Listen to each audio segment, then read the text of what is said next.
अकोला का और साथ ही लखनऊ का भी रुख करेंगे। जयेश, अकोला के क्या हालात है? यहाँ के किसान परेशान, यहाँ का आम आदमी परेशान। चुनाव के दौरान भी हमने देखा कि बहुत ज्यादा गर्मी की वजह से लोग बाहर कम निकल रहे थे मतदान के लिए।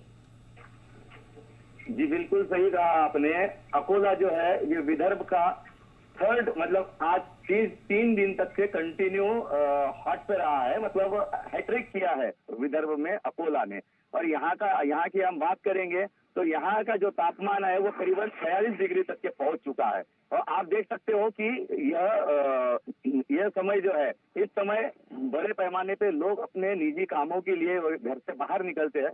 लेकिन आप मेरे सामने देख रहे हो, आप सड़कों के दृश्य देख रहे हो कि किस तरह से कर्फ्यू का माहौल बना हुआ है अकोला शहर में। लोग एहतियात के तौर पे गॉगल, सर पे कपड़ा और हाथ में पानी की बोतल लिए शहरों में घूम रहे हैं, क्योंकि तापमान जो है इतना बढ़ चुका है कि किसान इससे परेशान है, आम आदमी परेशान है। किसान जो है वो अपने खेतों में सिर्फ सुबह के 9-10 बजे तक के ही काम कर पा रहा है, और उसके बाद में 6 बजे के बाद, क्योंकि लू इतनी चल रही है कि इससे कल ही एक इंसान की सड़क के बाजू में रहने वाले एक इंसान की कल एक मौत हो चुकी है।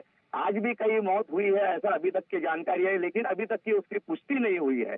और जिला प्रशासन ने एहतियात के तौर पे 144 कलम लागू कर दी गई है, जिसके अंतर्गत सभी कारखानेदार और फैक्ट्री मालिकों को एक चेतावनी दी गई है कि जो भी वर्कर्स आपके यहाँ जो काम करते हैं उनकी पूरी प्रिकॉशंस ली जाए, उनको शेड दिया जाए, पंखा, कूलर, इनकी पानी की व्यवस्था की जाए, और इसके साथ में फर्स्ट एड की भी वहाँ पर व्यवस्था होनी चाहिए। अगर किसी ने अगर इस तरह की कंप्लेंट की कि उन्हें यह सुविधा नहीं मिल रही है तो उस पर एक्शन भी लिया जाएगा। इस तरह की सूचना जिला प्रशासन ने दी है। उसके अलावा जो निजी क्लासेस है, प्राइवेट ट्यूशन है, उनको भी सूचना दी गई है कि सिर्फ सुबह 10 बजे तक ही वो अपने ट्यूशन क्लासेस शुरू रख सकते हैं, और उसके बाद में 5 के बाद शुरू रख सकते हैं। और 5 से सुबह 10 से 5 बजे तक के जिन्हें अपने क्लासेस शुरू रखना है, उन्हें एहतियात के तौर पे पंखा, कूलर, और जो स्टूडेंट्स आएंगे उनकी पूरी जिम्मेदारी उनकी होगी और उनकी पूरी देखरेख करने की जवाबदारी उनकी होगी। इस तरह से अकोला का फिलहाल माहौल बना हुआ चुका है। बिल्कुल, तो अकोला, जयेश जांगड़ हमारे संवाददाता बता रहे हैं किस तरह से गर्मी से परेशान है यहाँ के लोग, और यहाँ पर गर्मी की वजह से धारा 144 लागू कर दिया गया है। और शासन प्रशासन ने व्यावसायिक तौर पर भी ये अलर्ट जारी किया है कि जो मजदूर या काम करने वाले लोग हैं, कर्मचारी हैं, उनका पूरा ख्याल रखें। स्कूलों में, ट्यूशंस में भी अगर बच्चे आते हैं पढ़ने के लिए तो उनका भी खास ख्याल रखा जाए। रुक करेंगे लखनऊ का। तुषार, लखनऊ के क्या हालात है? उत्तर प्रदेश, जहां पर अभी एक फेज का चुनाव बाकी है, लेकिन लोग इतने ज्यादा परेशान हैं, चुनाव का क्या हाल होगा? बिल्कुल, देखिए चुनाव में यही एक बड़ी वजह है कि चुनाव की में जो पोलिंग परसेंटेज है वो काफ़ी कम रहा है, क्योंकि यहाँ पे भीषण गर्मी है। 42 डिग्री टेम्परेचर इस वक्त लखनऊ में है, और इसके अलावा पूरे यूपी में यही हाल है। हर जगह जो टेम्परेचर है वो 40 के पार है। तो इस वजह से पोलिंग भी परसेंटेज काफ़ी गिरा। आपने देखा भी होगा कि 50%, 45% यही रह रहा है पोलिंग का परसेंटेज। और गर्मी इसकी सबसे बड़ी वजह है। लोग घरों से निकल नहीं पा रहे हैं बाहर, क्योंकि गर्मी इतनी ज़्यादा है। इसकी वजह से बीमारियां पकड़ रही हैं। यहाँ पे एक वायरल फीवर भी चला है, जिसमें लूज मोशन, वोमिटिंग और इसके अलावा फीवर हो रहा है, और सैकड़ों बच्चे इसी वजह से इन्फेक्टेड हैं और अस्पतालों में भर्ती हैं। साथ ही बुजुर्ग भी इस बीमारी से घिरे हुए हैं, क्योंकि वो भी देखिए तो इतनी ज़्यादा टेम्परेचर है कि इस टेम्परेचर में AC, कूलर कोई काम नहीं कर रहा है, और लोगों में इन्फेक्शन हो रहा है, लोग अस्पतालों में भर्ती हैं। यहाँ पे गवर्नमेंट की तरफ से रेड अलर्ट भी जारी है, और लोगों से अपील भी की जा रही है बार बार कि कम से कम लोग घरों से निकले। आपको मैं दिखाऊं तस्वीरों में, तो देखिए इस वक्त मैं लखनऊ के सबसे पॉश इलाके गोमती नगर में हूँ, और देखिए यहाँ के क्या हालात हैं। गाड़ियाँ नहीं हैं सड़कों पे, सन्नाटा पसरा हुआ है सड़कों पर, कोई भी घर से निकल नहीं रहा है। इसके अलावा जो स्वास्थ्य विभाग है उसकी तरफ से भी लगातार एडवाइजरी दी जा रही है। लोगों को सलाह दिया जा रहा है कि निकले तो प्रिकॉशंस लेके निकलें, साथ में पानी लेके निकलें, नारियल पानी पीते रहें। इसके अलावा ग्लूकोज, लिक्विड का ज़्यादा प्रयोग करें, ORS का प्रयोग करें। अगर किसी को किसी तरह की कोई प्रॉब्लम होती है तो तुरंत डॉक्टर के पास जाएं।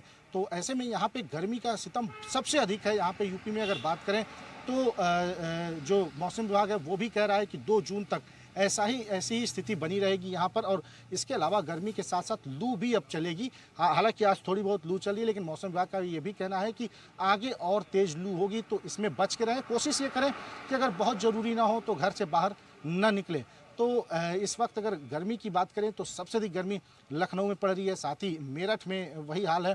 यूपी का जो पश्चिमी इलाका है वहाँ पर सबसे अधिक इस वक्त गर्मी है। बारिश के कोई आसार अभी तक नहीं दिख रहे हैं और मौसम विभाग लगातार अलर्ट भी जारी कर रहा है। साथ ही स्वास्थ्य विभाग की तरफ से भी तैयारियां की जा रही हैं, क्योंकि इस वजह से, गर्मी की वजह से जो हीट वेव के काफ़ी लोग शिकार हैं और सबसे अधिक जो इसका असर है वो बच्चों पे पड़ रहा है। सबसे अधिक जो छोटे बच्चे हैं, जो माइनर एज के बच्चे हैं, उनके ऊपर सबसे अधिक असर है इस हीट वेव का और सैकड़ों की संख्या में अस्पतालों में बच्चे भर्ती हैं। साथ ही और भी लोग इस बिल्कुल, तो लोगों पर इसका बहुत ज्यादा असर पड़ रहा है। तापमान का पारा लगातार बढ़ता जा रहा है, गर्मी बढ़ती जा रही है, बच्चे बुजुर्ग इससे परेशान हैं और मौसम विभाग की तरफ से लगातार अलर्ट जारी किया गया है। 6 ऐसे राज्य जहां पर रेड अलर्ट जारी किया गया है। प्रशासन ने ताकीद की है, बहुत सारे ऐसी गाइडलाइंस दी हैं कि गर्मी में किस तरह से राहत पाने के लिए आपको अगर मजबूरन बाहर निकलना पड़े तो किस तरह से आप बाहर निकलें और ज्यादातर समय आप अपने घरों पर रहें। खास करके जो पीक टाइम होता है 12 से शाम 4 बजे तक का,